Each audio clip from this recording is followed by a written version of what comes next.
Ember Witch. Book 1. The Lich. Volume 1. Black Tragedy. Chapter 4. Black Tragedy. September 19, 459 BME to October 31, 461 BME. Fragment 48. The Trial. Syrya and Luke finally arrived at Salvach, and Luke was immediately dumbfounded by the beauty of the city. It was a fortress built within dozens of massive redwood trees. The city itself was built vertically around and inside of the trees. The architecture intrigued Luke in a way he never thought before today. The craftsmanship of each building that hung from branches, or the elegant decorations around each doorway carved into the trees. He looked around in awe at the beauty of nature and architecture combined.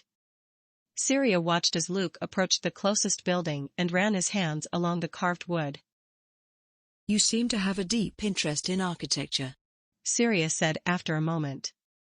Luke looked at her with a new glint in his eyes. "It's like it's calling to me, not like I hear a voice or anything, but like I was meant to see it. Almost as if before I lost my memory I had been the man to build this," he explained with excitement in his voice. "I'm not remembering anything specific, but this might be the first step into getting my memories back," he continued, and let go of the wood he had started caressing without realizing it. Syrya looked deep into his eyes and smiled. "Perhaps you will learn more about your past while we are here," she replied, and guided Luke towards the castle. They passed through crowds of people, by mages performing magic tricks for groups of onlookers, and several food stands with roasted meats and freshly cut fruits and vegetables. They had been walking the entire day before they finally reached the castle gate. The massive stone and wood wall was built into the trunks of several trees and stood nearly 40 feet tall.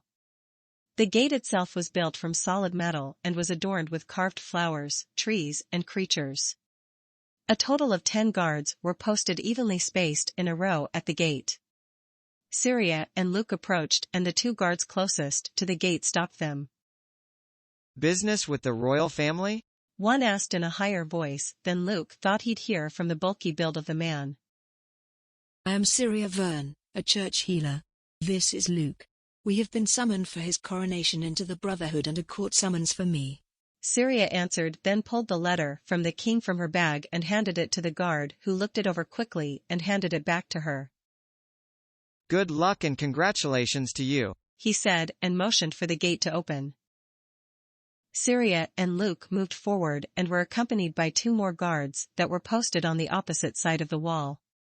They were brought to the main door and were led inside the massive wood and stone castle that looked more like a spiraling set of spears that raised hundreds of feet into the sky, all bound by the most beautiful and elegant construction.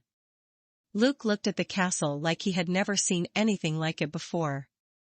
They were taken to a small room where an older man was sitting alone at a desk. "Dreer, young Syrya here needs to be checked out after having an encounter with those damn flight traps," the guard said, and the old man turned around. "Ah yes, come in, come in. I see they got a hold of you, no worries there, you should be fully healed after an hour or so," Dreer said as Luke and Syrya entered the room. "I see you have already sealed the wounds, but the poisons those monsters' thorns carry can do a lot of internal damage if not treated quickly. Luckily you got here quick enough," Dreer said as he worked his energy through her body. After an hour and a half, the 2 were being led around to a hallway full of doors. They were shown to their room and told that they each would be summoned when the king was ready. "There is a shower to the left and fresh clothes to change into," the guard said, then left the 2 alone. Syrya and Luke took turns showering, which to Luke was extremely intriguing. He had spent the first 5 minutes gaping at the contraption in front of him. He turned a knob and water began to flow down a set of rocks above him, then down into a large tub that had a hole in the bottom that sucked out the water, keeping the tin from overfilling. To Luke, this was engineering genius, and his shower ran longer than he thought he had. Syrya sat on the bed with a worried look about her. She was nervous and scared, going over what could happen when she finally saw him again. After only a few minutes a slight knock came to their door, and before they could stand up and answer it the door opened and a green-skinned woman walked into the room. Her hair appeared to be leaves, and a single rose grew near her right ear, making the effect of her wearing a headband with a decorative flower set on it. Good afternoon, the king is ready for you both. Both Syrya and Luke stood up and straightened their clothes, and followed the woman to the massive door, to the throne room. The guards posted there opened the door, and Syrya took a deep breath as she set eyes on him. The man was thin but muscular with green skin and thin grass-like hair. His expression was that of joy and anger at the same time. Syrya, my dear, welcome home, Cress said, standing from his throne. And Luke, how much of an honor it is to make your acquaintance, he finished saying as the three got closer and closer. It's too bad we had to meet like this after all this time. My heart hurts reading the reports of what you had done. Cress continued, keeping very little silence between them. I do not regret my actions just as you, Syrya replied with a tinge of disrespect towards the king.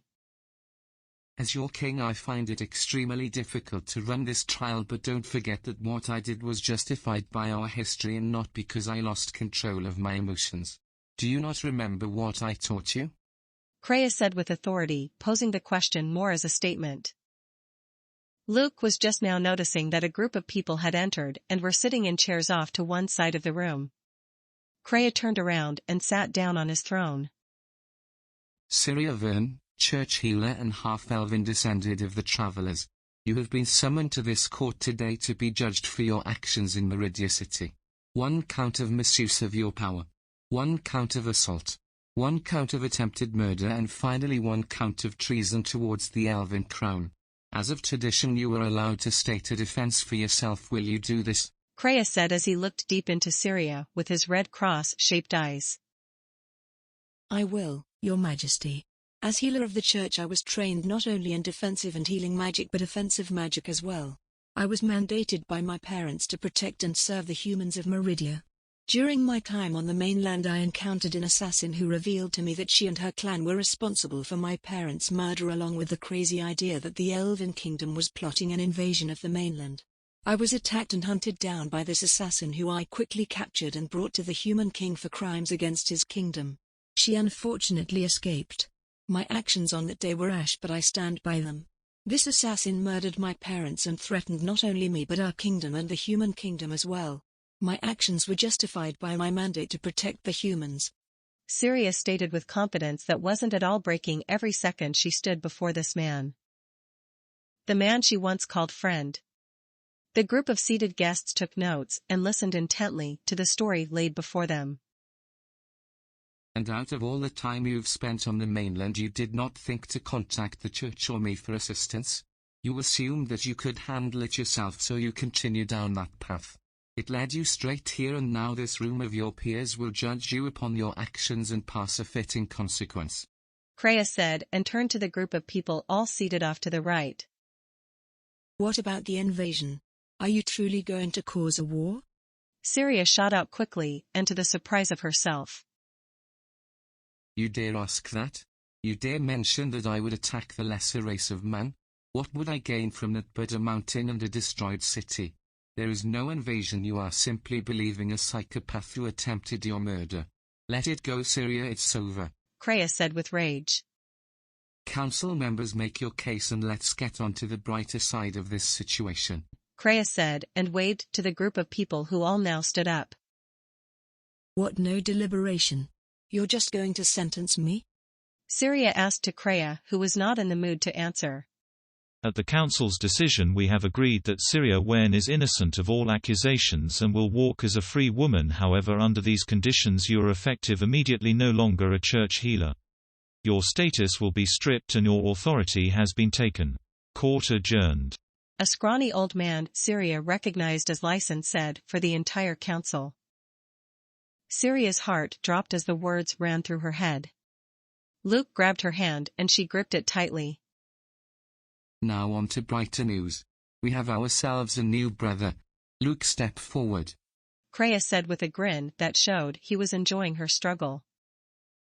Luke let go of Syrya, who about whimpered at the loss of his warmth. An elven man around the same age as Luke stepped out from the council and approached him. "Kneel, Luke," he said, and Luke got to his knees. The man summoned a bright pink sword from thin air and tapped the sword against Luke's shoulder. He then took the robe he was wearing off and wrapped it around Luke's body.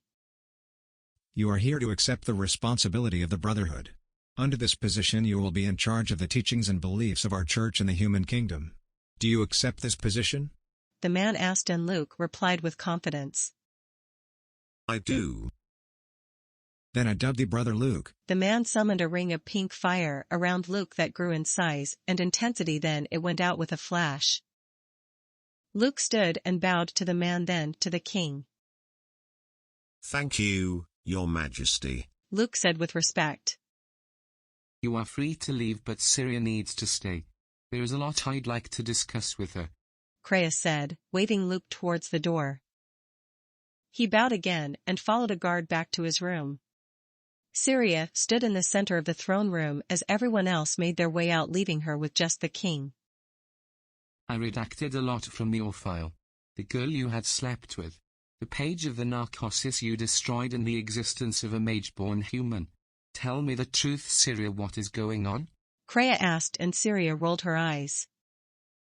"Why should I answer you after everything you've done?" she shot back. "This isn't about me, Syrya," Cress yelled in frustration. "How did this assassin learn of an invasion?" he asked after a moment of calming his anger. "She didn't say how, just that her clan had learned of it."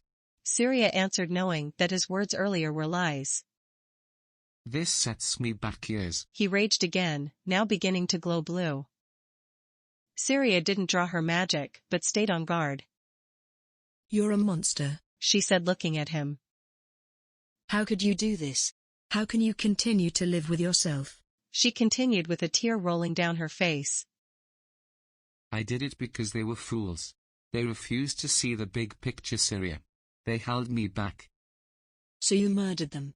You slaughtered your entire family for the throne, and for what? To pillage and destroy? To show that the humans are weak? You disgust me." Syrya interrupted Cress before he could finish. Cress looked at her with hate. "You wouldn't understand. No one can. I have to do this, Syrya," Cress said, and caressed her shoulder. Syrya swatted his hand away and moved back from him. "I have nothing else to say to you," she said, then walked away. She opened the door with magic, then slammed it behind her. Cress sat on his throne with rage and watched her leave. Syrya had made it back to her room, opened the door, and began crying. Luke rushed to her. He embraced her in a hug, and the two sat on the bed, letting her emotions settle. 3 days later, they were once again on the road heading back to Meridia.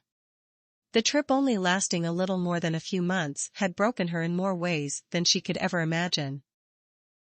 Cress ducked under a large swing as the Orson male assaulted her with his fists. She had been attempting to gather up the clan's dirty dishes when she had accidentally ran into a young male Orson. As soon as he realized who had shoved into him, he had begun to enrage. Cress had tried to apologize for it, but instead of lessening the situation, it only made it worse because he couldn't understand her words due to her accent. She sidestepped another punch, then retaliated with her own. She struck him in the jaw, and he stumbled backwards. He looked at her with hatred, then wiped away a bit of blood. He rushed forward and struck Cress in the stomach.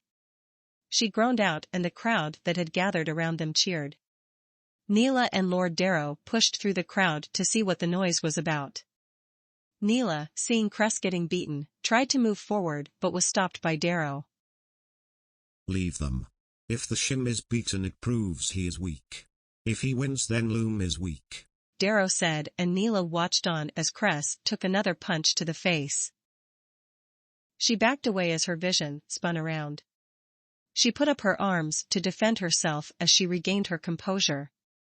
When the fight had started, she had noticed that the young man hadn't pulled his color around himself. He wanted to beat her without the aid of magic, so Cress had done the same. She could easily use her color to augment her strikes, read his every move and react faster, but she knew that winning this fight with her magic would only make her look weak.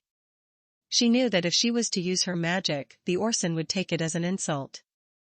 Over the months traveling with them, she had seen dozens of fights, just like this. Each was won without magic, so she was going to prove her worth here and now.